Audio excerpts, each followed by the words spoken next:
কালবৈশাখীর সম্ভাবনা রাজ্যে 50 কিলোমিটার বেগে ঝোড়ো হাওয়া। কমলা সতর্কতা জারি হলো। কোন জেলায় ঝোড়ো হাওয়ার কারণে এই কদিন সমুদ্র উত্তাল থাকতে পারে? উপকূলে মৎস্যজীবীদের জন্য জারি হয়েছে সতর্কবার্তা।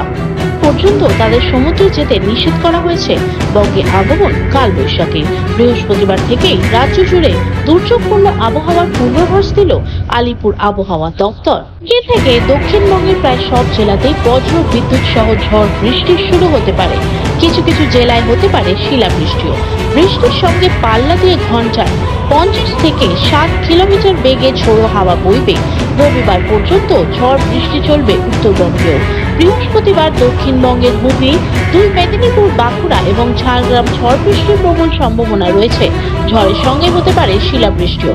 সঙ্গে 50 থেকে 60 কিলোমিটার প্রতি ঘন্টা বেগে বইবে ঝোড়ো হাওয়া। এই জেলাগুলির জন্য কমলা সতর্কতা জারি করেছে আলিপুর। কলকাতাতেও 40 থেকে 50 কিলোমিটার বেগে দমকা হাওয়া বইবে। সেখানে জারি হয়েছে হলুদ সতর্কতা। শুক্রবার কলকাতা সহ দক্ষিণের প্রায় সব জেলাতেই ঝোড়ো বৃষ্টি চলবে। সব জেলাতেই বজ্র বিদ্যুৎ সহ শিলাবৃষ্টির কমলা সতর্কতা জারি করেছে আলিপুর। রবিবার পর্যন্ত বিক্ষিপ্তভাবে ঝড় বৃষ্টি চলবে দক্ষিণের সব জেলাতেই। উত্তরবঙ্গে বৃহস্পতিবার বৃষ্টির সম্ভাবনা কম, তবে শুক্রবার থেকে বজ্র বিদ্যুৎ সহ বৃষ্টি হতে পারে। শুক্রবার এবং শনিবার উত্তরের সব জেলাতেই হালকা থেকে মাঝারি বৃষ্টি হবে। ওই দুদিনের জন্য উত্তরের জেলাগুলিতে হলুদ সতর্কতা জারি হয়েছে। ঝোড়ো বেগ থাকবে ঘন্টায় 30 থেকে 40 কিলোমিটার। শনিবার আরো বাড়বে দুর্যোগ, সঙ্গে পাল্লা দিয়ে বাড়বে দমকা হাওয়ার বেগ।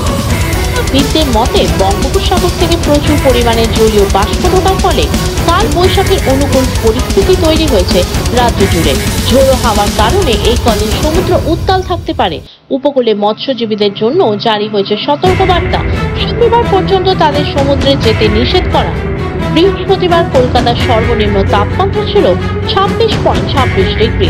দিনের সর্বোচ্চ তাপমাত্রা 33.9 ডিগ্রির আশপাশে থাকতে পারে। তবে ঝড় বৃষ্টির কারণে আগামী কয়েকদিনে ধীরে ধীরে কমবে দিনের তাপমাত্রা। সপ্তাহের শেষে এক ধাক্কায় 4 থেকে 5 ডিগ্রি সেলসিয়াস তাপমাত্রা কমে যেতে পারে। তবে সর্বনিম্ন তাপমাত্রায় আপাতত বিশেষ হেরফের হওয়ার সম্ভাবনা নেই।